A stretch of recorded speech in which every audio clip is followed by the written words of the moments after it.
Hi, everybody.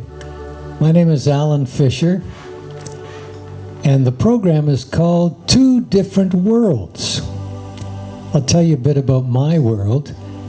I come from a background that we were middle class, lower middle class, and then we moved to a neighborhood that was upper class. And they had certain standards, certain background that it wasn't for me. I more related to the average person, the human nature, the human being within. And we're going to talk a little bit about that today. I'd like to bring in my partner, Carl Steadman, who is from a background in England, Liverpool, England, totally different, more physical. He was a martial arts expert, weightlifting and all of that. And I was law school and mental from the neck up. So Carl, come on in here and let's hear a little bit about you and your background. Hello, Alan. Hi. When he said partner, he meant co-host, not partner as in partners. But we're partners in crime sometimes. So my name is Carl Steadman, and I had a upbringing in a place called Birkenhead, which is just across the water from Liverpool, and it's a nitty-gritty town, and it was very rough growing up, a lot of violence, and but I stayed up pretty much on the straight and narrow and discovered Bruce Lee when I was 14, and I've been teaching karate for over 40 years now, and I became a singer in 2008 when I discovered what we're going to talk about today, the essence of who we are. And so the martial arts over the many years gave me the confidence to go for my dreams, and then when I had a shift in consciousness, I went for my dreams completely, which was to be a singer-songwriter. And you're a good one too. And although we're from two different worlds, we are partners in spirit. We come from the same place and we get along. We find it easy to talk to each other. There is a spiritual agreement there. What I would like to share with you today, for those of you who are having a difficult time, perhaps wondering what is going on, I'd like to talk to those who want an alternative, who are perhaps just awakening.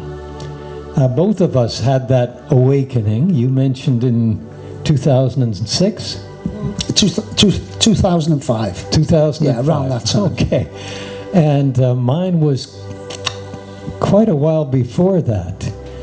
But what happened was, somebody said to me, you wouldn't be able to see it in me unless it was in you. And that's what I'd like to relate to you right now. Because I didn't think I was anything special. As a matter of fact, I thought I was not good enough. And I think we all feel that way, that there's something flawed about us. Or we imagine a superhero, but we don't think of that as us. You mentioned Bruce Lee. But you pursued your dream, and I think everyone should pursue that dream, that special quality within that you knew was there when you were a kid. And then you kind of outgrow it and conform to society. But that something special is still in you, that essence. Yeah, I agree totally, Alan, and I love the word inspiration, because basically the word spirit is in that word inspiration, right? And I think once you truly understand that you're connected to an energy, you might call it God, depending on your religion, what you call it, but it's the same thing, universal energy, God, spirit, whatever you want to call it.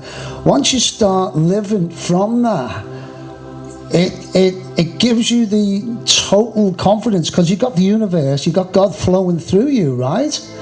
And when I first went through my shift in consciousness that we call it, it's almost stepping into another world, a world that you've never known before, because it's like a new you. It's something coming through you, and it can be hard at first because people who don't understand that will maybe judge you. You know, I remember my sister, who's since passed on, my beautiful sister Denise, she always used to say to me, I want the old Carl back, you know, I want that crazy Carl. I said, well, I'm still a bit crazy, you know, I'm still grounded, but I'm totally, I live a life full of, I would say, spirit now. Everything I do, I have that spirit coming through me, hopefully, most of the time. Yeah, we walk in two different worlds. The human nature world that we're used to in the past, we know what that is. Thinking in the mind, and we think that we're our job, or that we're our past experiences, or we are our mind, we are thinking. That's who we think we are. But there's more, as you were saying, the spirit within. And that spirit, the same thing that is running the planets and the whole universe, is coming through us right now. So this is an example, folks, of what can come through each person. You, me, anybody. It's open to every man, woman, and child on the face of the earth to come through and have a different experience, an alternative way of living. You can still recognize the other. You go to the coffee shop, you say hi to the clerk there because you see the essence of that person, not just some role playing as serving you. You see the essence of each person, and there is a love there. Yeah. You wanted to talk about love a bit. Well, yeah, because I think a lot of people talk about love, and you know, when you first use that word, a lot of people think love is for your partner, you know, your son, your daughter, your mum, your dad, and yet that is a love. But I think what we're talking about is the love of knowing who you are at your essence, right? Which is basically what everyone is, but not everyone is totally aware of that essence, you know. It can be a concept in a lot of ways about a man up there in the sky, and then we live our life here, and then we die, and then we go up to heaven, or things like that. And we're not talking about that. I'm not talking about that. I don't think you are neither, Alan. We're talking about we all have a soul. Yeah, most people on the planet, I think, understand or believe they have a soul, right? But I feel that we can live from our soul here on earth right now. I agree.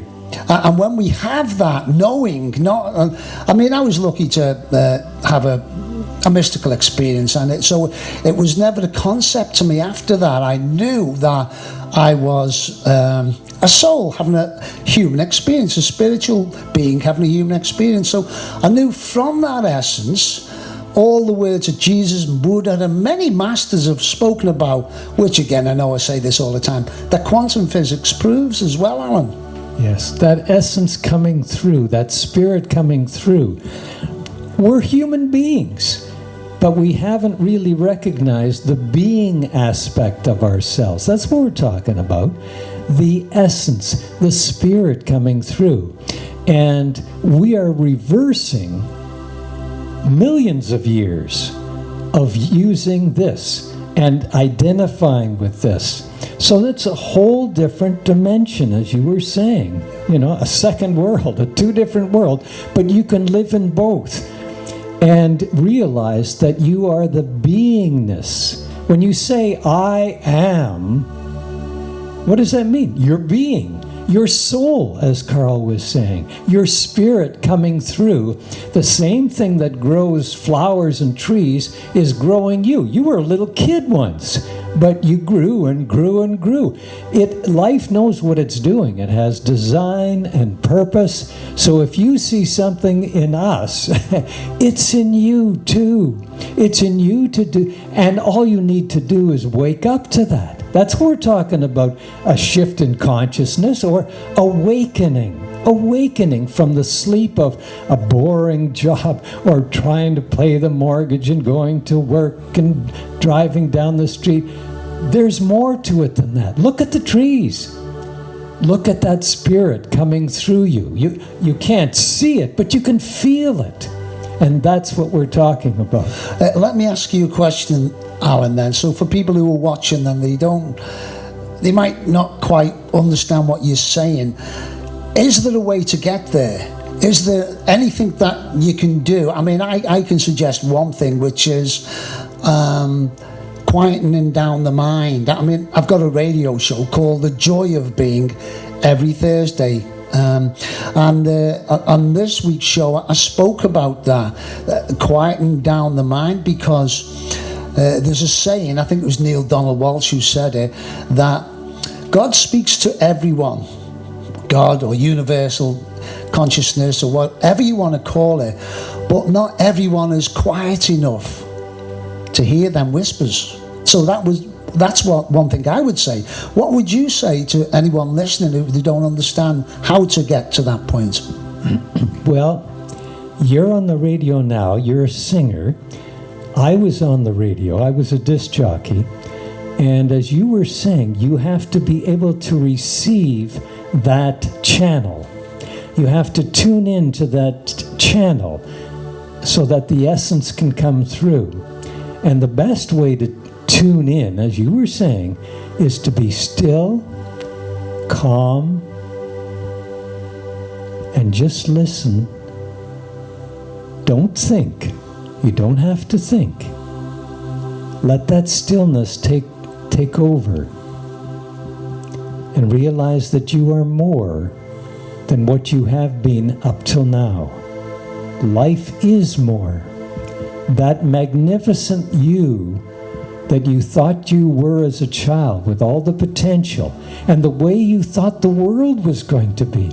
Everybody friendly and in love and cooperating, and friends, without trying to compete, without trying to put the other person down, but feeling joy, feeling wonderful that things are going your way.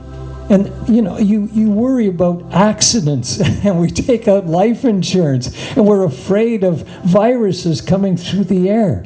But when you're in alignment with life, your immune system is built up, and you're not living in fear, you're not living in hopelessness and depression, but life is wonderful. Life is wonderful. So switch off the news, because the news is nearly all negative, which is very fearful. And once you're in fear, it closes you down. And the beautiful thing about the time that we're living in right now is that we have the highest science, and we have some amazing people on our planet right now.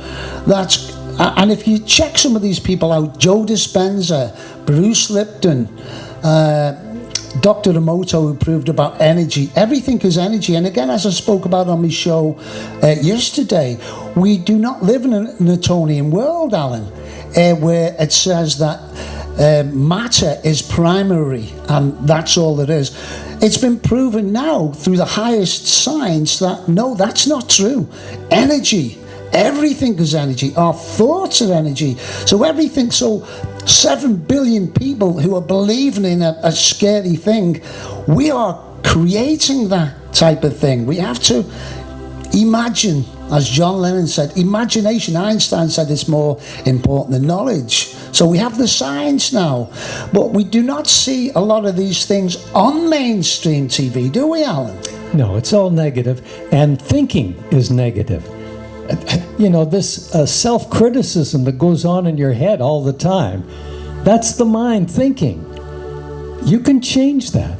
Change the channel. Change the channel to stillness, and let's see what life has to offer. But speaking of life and your example of form, there's a corpse. I hate to bring it up, but there's the form lying there. But no life is coming through it anymore. Life is animating us right now. It's moving my hands and my mouth That's life coming through you, and it's coming through you too. And one more thing, what I'm thinking about when you say that, a lot of us like sports. I mean, I consider myself very grounded, yet I live in a life of spirit, but I love soccer, football. I'm from Liverpool, of course I do. And so sometimes, when you watch someone in sports at the highest level, you can almost see that in them and feel that, because they're in the moment. What is that moment? They're not like egotistical, I'm going to try. It flows through them, especially the best tennis players who watch a ball go, but you watch them in that moment and it's almost hypnotizing. Some people might call it charisma, because they're not trying, it's letting life flow through them, right? They're in the zone. In the zone. In the zone, and that means in the present moment, where life is. That's the only place life is. And we can all do it, because we're all amazing, and you are amazing. Thank you, Carl. Thanks, Alan. Have a wonderful, wonderful day, ladies and gentlemen, and let that life come through you and awaken to spirit, to life. Thank you.